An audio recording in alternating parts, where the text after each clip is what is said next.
hello world. This is Attorney Angel and I'm your legal angel. Hi my fellow angels! As always, I hope that you are all staying healthy, safe and well and that you are not forgetting to pray. And of course, thanks to you, we are now 787 subscribers. Okay, so ilang tumbling na lang, 800 na. And before you know it, 1,000 na tayo. Then watch hours na lang po, problemahin natin. Please spread the word, share the word. Okay, like, subscribe, share, and follow para mas marami pa tayong maabot na mga kababayan all over the world, not just law students, para ma-educate din sila. And if ever they become interested in entering law school, at least meron na silang somehow background about it at kung ano yung ma-expect nila sa law school in their journey towards becoming a lawyer. Alrighty then, so the most recent vlog, sana nag-enjoy kayo about the wellness break, okay? A much needed and well-deserved wellness break. So sana na-relax, na-rejuvenate, and na-revitalize din kayo. Diba? The place was very nice, okay? So, we're back to learning, okay? We're back to learning, and this will just be a quick discussion about plain English for lawyers. So, I hope you learned something from this. Thank you very much! So, let's start. First of all, what is plain English for lawyers, or what is the use of plain language for lawyers?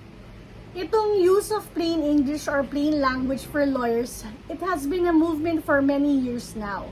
And I first heard of it through Brian Garner. He is the editor of Black's Law Dictionary.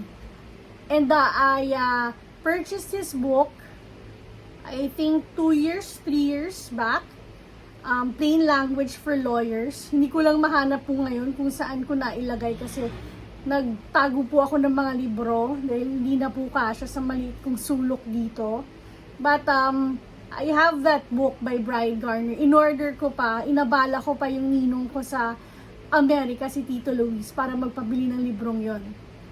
And sabi ko nga, it has been a movement for many years now. And there is also the Clarity Journal, which was introduced to me by Attorney Michelle years back. And sa Clarity Journal, they really advocate for the use of plain English or plain language for lawyers.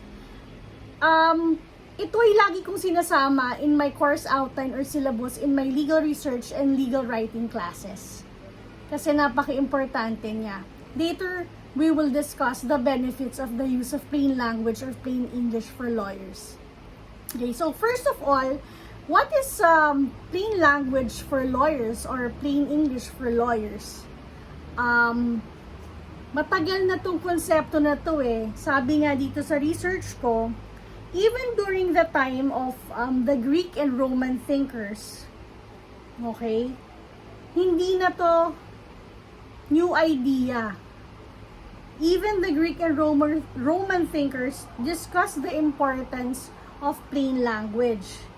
And sabi nga ng famous teacher, si Quintilian ay English educator and writer na nabuhay ng mga 19 kopong-kopong pa.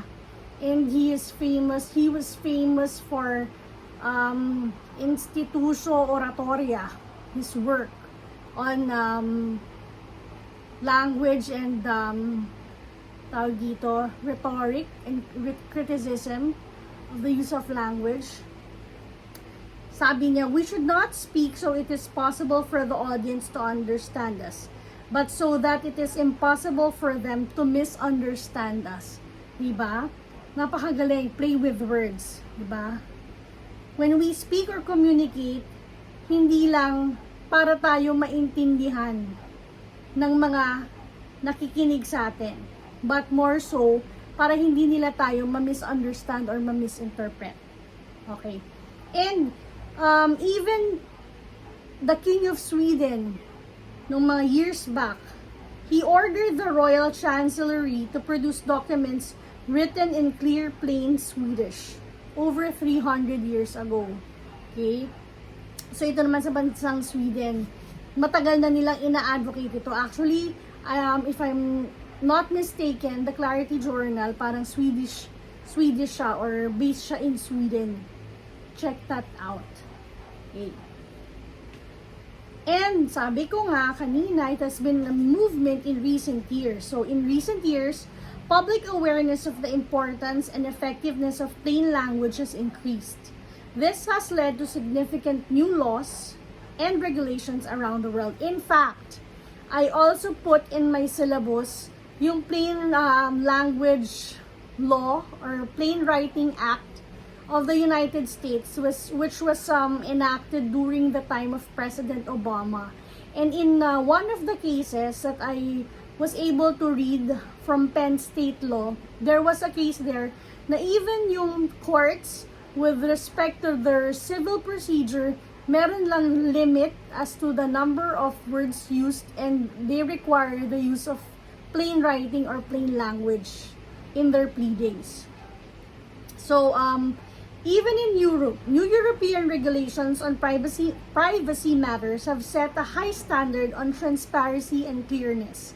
This could be the start of the golden age for plain language. Will you be part of it? That was the question. So that is the question. Yes, we will be part of it. Okay, the golden age of plain language. In fact, in the Philippines, I also assigned in my syllabus, in my course outline, for my students to check the previous bills ni Senator Miriam. Meron siya doon na use of plain writing, plain language for insurance. Yan, kasi di ba fine print ang insurance, ang haba pas liliit. Tapos talagang minsan hindi na maintindihan, hindi na binabasa. We don't even care to read, di ba? So, ni-require niya yun in that Senate bill. Meron din mga iba pang mga final in the same manner, sila Senator Lapid, Senator Cayetano, di ko lang alam kung may nakalimutan pa ako. But I discussed that in class and I required them to research on that. Now, going back to ano ba yung plain language? Why use plain language? What are the benefits? Yan. Una-una, sagutin natin, what is plain language? According to the International Plain Language Federation, communication is in plain language if the words, structure, and design are so clear that the intended readers could easily find them, easily understand what they find, and use that information. So, talagang mga keywords mo dyan, words, structure, design, clear or clarity, diba? Easily understand, okay? And use that information. And sabi nga, it's complicated. It's easier to make things complicated rather than simplify things, diba? Totoo naman. So, sabi ni Charles Mingus, yan, si Charles Mingus, hindi naman siya educator, but he's a musician, jazz musician. He said that making the simple complicated is commonplace. Making the complicated simple, awesomely simple, that's creativity. Totoo nga naman, di ba? So, common na yung magpa-complicate tayo ng mga bagay-bagay. Pero, isimplify mo yung simpleng bagay pa, ay magaling na yan. Talagang it is not just simple. It's creativity. It's not just simplification or simplifying things. It's creativity. And siguro, resourcefulness at the same time, together with creativity. Now, kaya naman natin to ini-espouse ang use of plain language or plain English for lawyers or plain writing because there are many benefits. Okay, let me discuss with you or mention to you some of the benefits. 1. Increased autonomy for individuals. 2. Plain language gets the message across without the need for help for clarification. People feel empowered when they can find, understand, and use information on their own. So, the keywords, autonomy, empowerment. Kasi, when you say autonomy, that's freedom, independence. Freedom from what? Kasi, freedom from what? Autonomy from what? Edi from consulting others, kasi on your own, you can already understand, you can already get the message, di ba? Naiintindihan mo na, hindi mo na kailangan kumonsulta pa sa iba. And in that way, the word that goes into mind, empowerment. As an individual, as an audience, as a reader, you are empowered. You feel empowered kasi naiintindihan mo yung mensahe, kung ano yung nilalaman ng mensahe, at alam mo yung nakukuha mong impormasyon at pwede mong gamitin to your advantage yung information na nakukuha mo. Okay, another important benefit, better access to justice. Citizens need to understand the law and legal decisions that affect them. Inaccessible legal writing generates confusion and frustration.